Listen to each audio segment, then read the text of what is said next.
কেমন আছো? আশা করি ভালো আছো, সুস্থ আছো। আমি অতটা ভালো নেই, শরীরটা একটু খারাপ আছে আর মনটাও অনেক খারাপ আছে।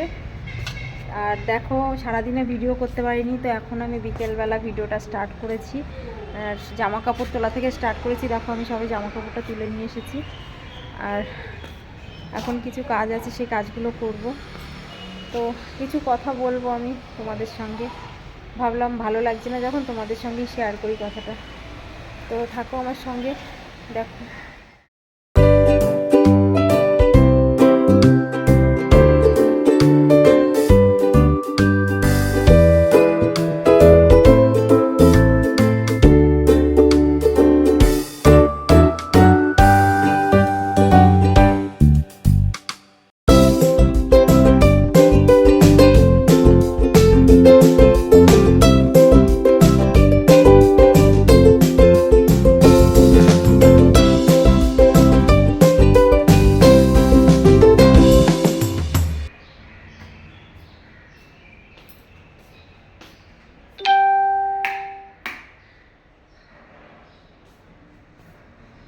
লাইটটা জ্বালিয়ে দিলাম, সিঁড়িঘরের অন্ধকার হয়ে গেছে। তো সন্ধ্যার আগেই লাইটগুলো জ্বালিয়ে দিতে হয়, না হলে অন্ধকারে আবার অসুবিধা হয় হাঁটা চলায়।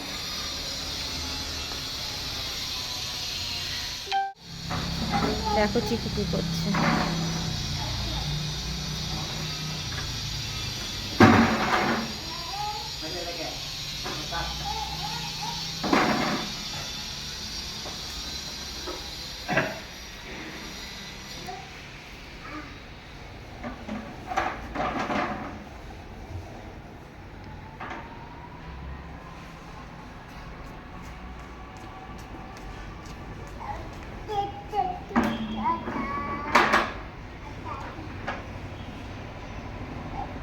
আসলে কি, কিছু কিছু কথা, কিছু কিছু ব্যবহার এমন করে না মানুষ, যেটা নিজের থেকে অনেক কষ্ট হয়।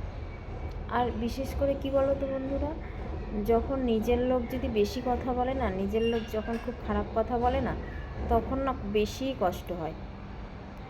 আসলে কি হয়েছে, আমারই এক বোন, তার বিয়ে হচ্ছিল না। তো আমার বর, আমি দেখাশুনো করে একটা বিয়ের ব্যবস্থা করেছি, মানে একটা ছেলে দেখেছি। তো যাই হোক, বোনের একটু সমস্যা ছিল, পড়াশুনোটা করেনি, পড়াশুনো কম জানতো, যার জন্য সম্বন্ধ হচ্ছিল না। যতই সম্বন্ধ আসছিল ভেঙে যাচ্ছিল, কিন্তু সম্বন্ধটা হচ্ছিল না, ওর বিয়ে হচ্ছিল না। অনেক জায়গা থেকে দেখাশুনো হচ্ছিল না। কিন্তু সেখানে আমার বর একটা সম্বন্ধের কথা বলেছে, বলে একটা দেখাশুনো হয়েছে। তো হওয়ার পরে আমার কাকা কাকি সবাই দেখেছে, দেখে তারপরে তারা বিয়েটা দিয়েছে। তো দেওয়ার পরে যাই হোক, তখন তো ছেলে ভালোই ছিল, আমরাও জানতাম ভালো ছিল, সবাই দেখেছি ভালোই ছিল। কিন্তু বিয়ের পরে তখন আস্তে আস্তে দেখলাম না, ছেলেটা নেশা করে। তো নেশা করে আমার বোনের সঙ্গে ঝগড়া অশান্তি করে।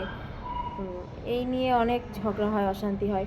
কিন্তু একটা কথা কি, আমরা তো কেউই দেখিনি ছেলেটাকে আগের থেকে, যে আমরা চিন্তা মনা তেমন দেখেছি, ভালো ছেলে হয়েছে, সবাই জেনেছি, তারপরে বিয়েটা দিয়েছে। কারণ সম্বন্ধটা আমরা এনেছি দেখে, যে যখনই ঝগড়া হবে, অশান্তি হবে, তখনই যে আমাকেই কথা শুনতে হবে, আমার বরকেও কথা শুনতে হবে, এটা কি ঠিক?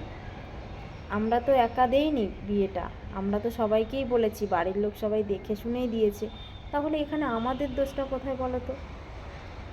কী হয়েছে, এখন যখনই ঝগড়া হয়, অশান্তি হয়, বা যা কিছু হয়, আমাকে, আমার বরকে প্রচুর কথা শোনানো হয়, প্রচুর গালাগালি করা হয়, যে ওরা আমার মেয়েটার জীবনটা নষ্ট করে দিয়েছে, ওরা আমার মেয়ের জীবনটা ধ্বংস করে দিয়েছে। আচ্ছা, তোমরা একটা কথা বলো বন্ধু, আমরা কি মেয়েটাকে জোর করে নিয়ে বিয়ে দিয়েছিলাম? আমরা তো নিয়ে ওকে মন্দিরে নিয়ে বিয়ে দিইনি, বা আমরা এনে আমার বাড়িতেও বিয়ে দিইনি। তাদের মেয়ে, তারা নিজেরা দেখে তাদের বাড়িতে অনুষ্ঠান করে তারাই বড় করে বিয়ে দিয়েছে।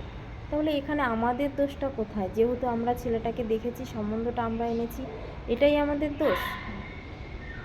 তো এই কারণে আমার নিজেরই লোক আমাকে, আমার বরকে যে কুকত্ব ভাষায় গালাগালি দেয়, বা যেসব ভাষা দেয়, আমাকে যেসব ভাষা দিয়েছে, মানে আমার এত কষ্ট হয়েছে, এত কষ্ট হয়েছে, যে আজকে নিজের মানুষ, নিজেরই আত্মীয়, নিজেরই রক্ত, তারাই আমাকে এত কথা শোনাচ্ছে, এত বাজেভাবে আমাকে অপমান করছে। তো আমি মনে হচ্ছে জীবনে ভুল করেছি কারো হেল্প করে। তো এটা আমি বলতে চাই যে আমার মতো ভুল হয়তো তোমরা করো না, কারোর হেল্প করো না।